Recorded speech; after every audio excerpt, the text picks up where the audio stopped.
my name is Sandra Rowell, the author of a supernatural thriller entitled Michael.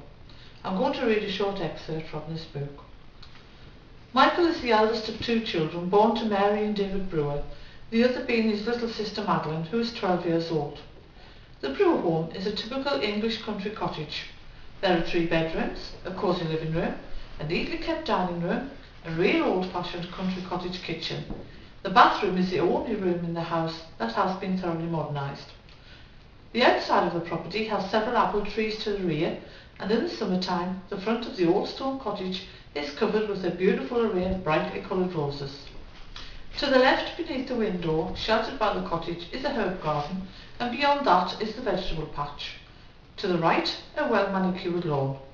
The cottage and its garden are surrounded by a white picket fence. The village primary school, built at the turn of the last century, looks over the village green, where there is a pond complete with ducks and the occasional passing goose.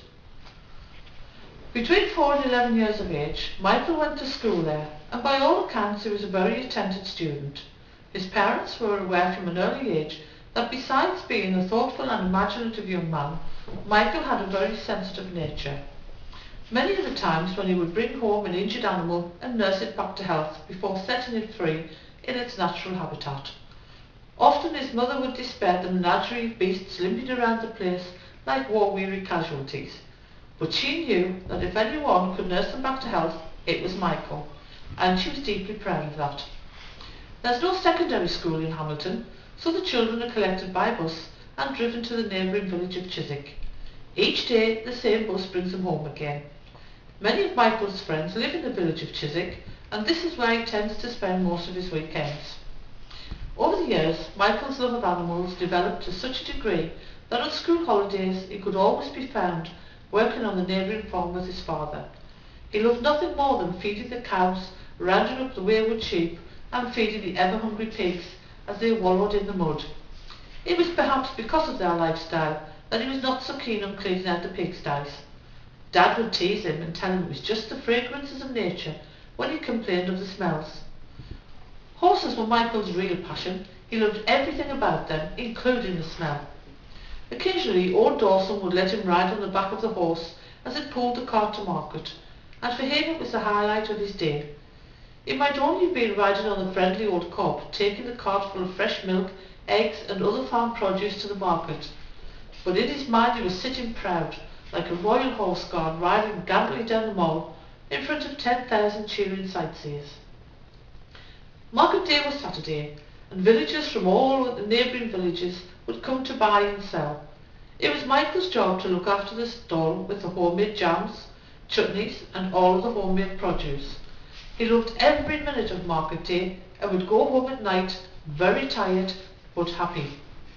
At the age of 16, Michael left school and went to work on the farm full time, and before long his body was forged into that of a strapping young man.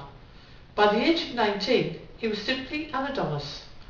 His rugged good looks were complemented by his big broad shoulders. His muscles, covered with a golden brown skin, rippled in the heat of the summer sunshine as he toiled away in the fields. His physique, coupled with his blonde hair and deep blue eyes, made Michael a favourite of all the young women in the village. There was never a shortage of girls wanting to be seen with him, although he did not have a regular girlfriend as yet. One Friday evening, Michael had just finished work. He arrived home from a hard day in the fields. Madeline had seen him walking up the garden path and decided to surprise him. As he walked through the door, she jumped out from her hiding place and into his half-expectant arms. Michael loved his little sister, and he knew all of her little surprises. He'd been 8 years old when she was born, so at first he was not too thrilled about having a crying machine around the place. But as she grew, he came to love her more than anything. He was always protective of her, and all the boys in her class knew that her pigtails were definitely out of bounds. He laughed as she pretended to box him, and they ended up in a wrestling match on the floor. Soon they were rolling all over the place and laughing until tears rolled down their faces. Their antics were only interrupted when their mother called them to the table.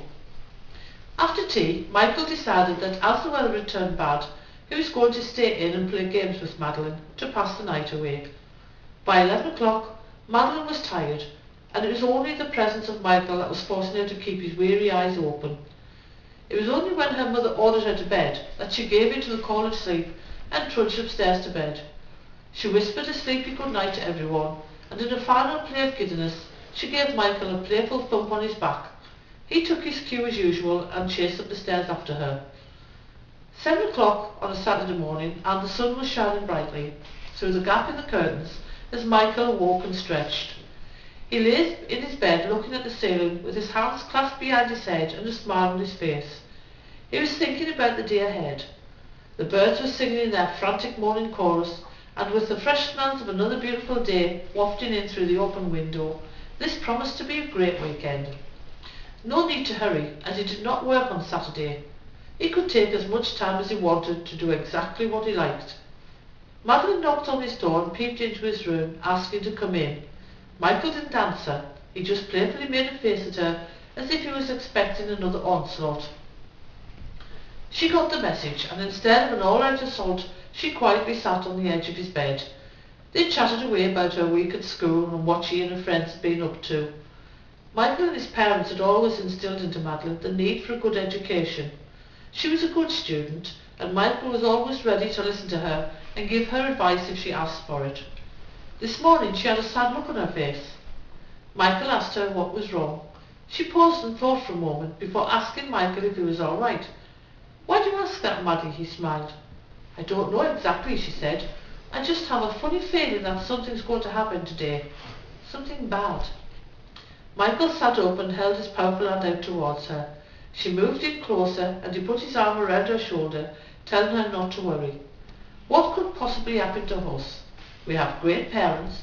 I have a beautiful little sister, and you have a fabulous and gorgeous big brother. So what more do we need?" he whispered, as he brushed her hair from her face. "I don't know, Michael. I just have a strange feeling in my stomach, a feeling that something is not right." Madeline would know by the end of the day that her strange feelings were not without foundation. By 8 a.m. Michael was showered and dressed, and to his knowledge his little sister had had her mind put at ease. He sat at the kitchen table with the rest of the family and ate a hearty breakfast of bacon, eggs, sausages and beans, topped off with a big steaming mug of hot tea, a breakfast fit for any farmhand. After breakfast he told his parents he'd be out for the rest of the day.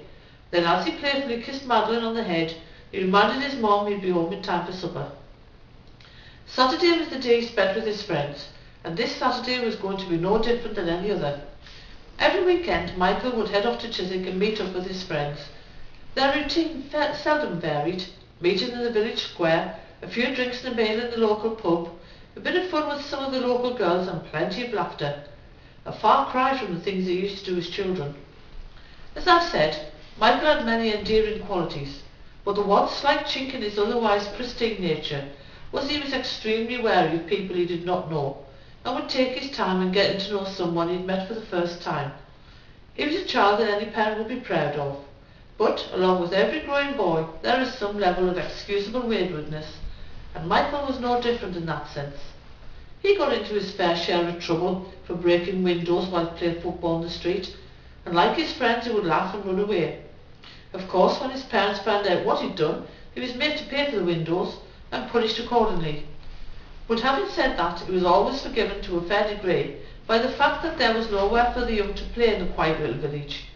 The Adrian Village Council had always managed to resist pressure from young parents to destroy the village's unspoilt beauty in favour of a concrete playground. The consequence of that archaic outlook was football in the street, and of course the odd broken window. Michael's other, less expensive pastime was climbing trees. He would climb right to the top just to sit and watch the world go by. As he grew up, Michael changed in many ways. Tree climbing, football and toys were put away and were replaced with other things like girls, sport and going to the pub. But the one constant in his life was his sense of fun. By the time Michael was 20, he was tall and strong and incredibly handsome. In short, his parents were very proud of him. He was a young man who enjoyed life to the full and was loved by all who knew him. I say Michael was a young man because Michael is dead.